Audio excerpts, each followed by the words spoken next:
forget the line, whatever, looking back and making judgment, versus we're seeing certain sections of David's life. We're not seeing literally 50 years of his life and the day-to-day choices. We're seeing certain highlights. And I've had it explained before in a sermon that if we had our highlights where everyone else could read it, how would we look? We've made plenty of mistakes. Everyone here has. We've all tried to do our best. We're all humans, and God has made us in just this amazing capacity for things. Unfortunately, for violence at times, and yet also for this sweet and caring nature. But I think it's easy to see both sides and be like, oh man, he didn't do so good, but other times he did great. We also do that in our life. We just don't have that same scrutiny because it's not written down for everyone to look at our highlights and the lows. Yeah. Hey, Bonnie.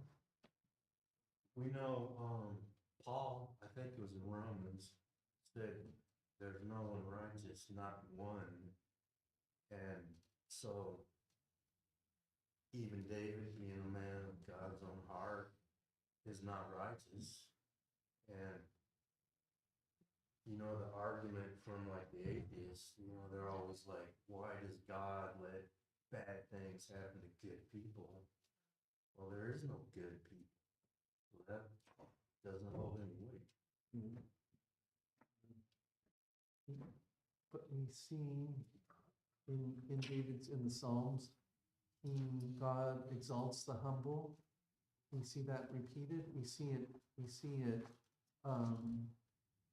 manifested in both Hannah's life and in David's life. And so there was a lot for us to learn as we went through this whole story.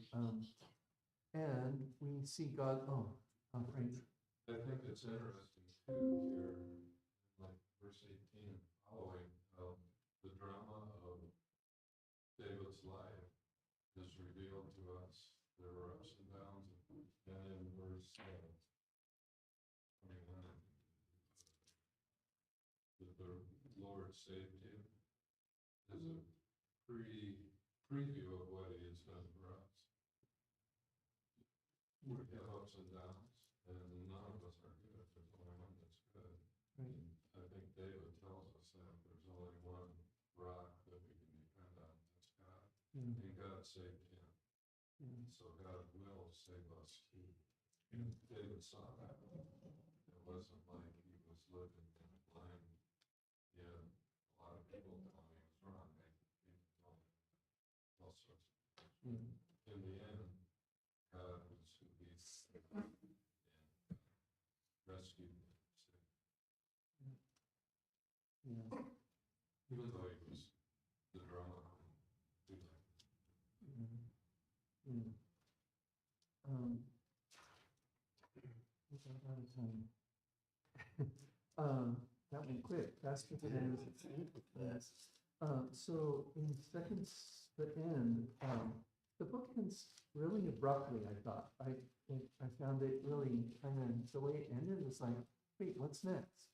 And there is more next, but it's in Chronicles, not in 2 Samuel. But what Royce brought up in the end in chapter 24, 24 was when there's this weird story about David getting Joab to go out and do the census. And we have a few minutes to talk about that, but why was that sinful? Well, I think it was simple because God was the one in charge, and David shouldn't have done this, you see what I'm saying? And so that's why he's never played, and I think God was in charge, and he thought that it was unnecessary for him to help the fighting man, you see, because God was going to help him win the war of evil. So what was the point of carrying all the neighbors? Yeah, I think that's what it was. Yes.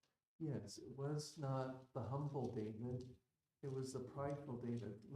Let's see how powerful I am. Yeah. Yes, right.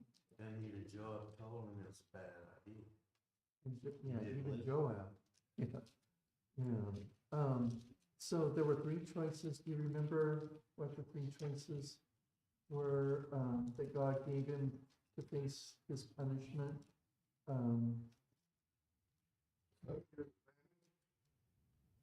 Flee 3 months before your foes, or 3 days of pestilence. Yeah. And which one did David choose? None of the above. He chose the pestilence. Do you think that was the right choice? He was 77,000 one day. Yeah. I think it seems like he regretted that choice after he chose that, because he said he saw innocent people dying, and he said, this should have been on my family. And so you see that, and he built the altar, and that's the way the chapter ends. But so this study was really interesting to me. I enjoyed kind of going through it very slowly, and I think I saw things that I'd never noticed before, and I hope you did too. I'm sure. And I don't know who's teaching next or what we're studying next, so that'll be a surprise for next week. We're out of time, so thank you for your attention this morning. Did a good job, Barbara.